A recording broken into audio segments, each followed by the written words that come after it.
Let's talk about the last week when all this discussion of the Sotomayor nomination, confirmation hearings. You had people like Newt Gingrich, who was an elected official for many years, Speaker of the House, a Republican, saying a white man, racist nominee would be forced to withdraw. A Latino woman, racist, should also withdraw. Now, he modified that, took it back later. But you've got people like that. You've had very tough questioning by people like Jeff Sessions, who said some pretty tough things in the past about the NAACP in terms of questioning this nominee. Even Lindsey Graham, who can be a very likable guy, was very tough on her. Do you think that helped your party with Latino voters? We shouldn't be as tough on a Democrat nominee for the Supreme Court. But politically, you've got to sell your party to Latinos. So we should cower away from principle because we don't want to offend somebody? I mean, this is but this is not. Did you offend them? No, but this is not governance and it's not leadership. You ask the questions that the American people want to know. We don't know anything about. We, quite frankly, don't know more about her today than we did before this process started, because as the Washington Post and other papers recognized, she was very well briefed, she was very well coached, and she answered the questions right up to the line and left it. Do you think, Lindsey Graham was right? Let's look at Lindsey Graham. Let's watch his questioning of her. You tell me if you think it helps you with the Latino community. Here it is.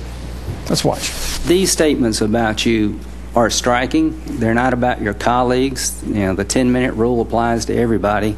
And that, you know, obviously you've accomplished a lot in your life, but maybe these hearings are time for self-reflection. This is pretty tough stuff that you don't see from about other judges on the Second Circuit. What do you make of that? Telling her basically to reflect on her anger management? Excuse me. It was something raised by our own colleagues. This isn't something Republicans made up, Chris. Do you think it helps to have this on television? I'm asking you a political question. You're getting into substance here. I'm asking you, when you have to, do you think President Obama wasn't brilliant in picking this woman so that your party would beat up on her? It was, no, we did not beat up. I mean, why is it? Come on, Jeff Sessions, Lindsey Graham, Orrin Hatch, that was a tough. Excuse me, what did Alito and Roberts go through? Excuse me, what did Clarence Thomas go through? What did Judge Bork go through? The little thing called borking. His name is now a verb in the nomination process of a Supreme Court justice. Bork ain't an ethnic group. But it doesn't. Look, if you want to play ethnic politics, I'm asking you if you're winning ethnic politics. I'm going to ask you a question. If you want to play ethnic politics, have at it all day long.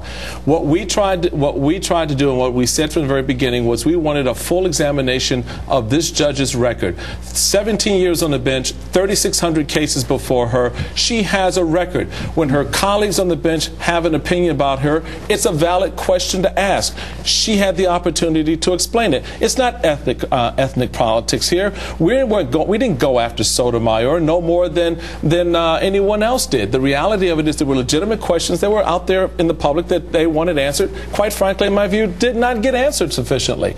And I think everyone kind of concluded that. Well coached, well briefed. We still don't know. The wise Latina comment was hit again and again for a whole week. Do you think it helped your party? I mean, constantly pounding her. Chris, there is no helping. There's no helping and hurting here of the party. So, you know, your bottom line is it didn't hurt your party. The bottom line was the principle of someone wants to be a Supreme Court justice. We ask the appropriate questions. Okay.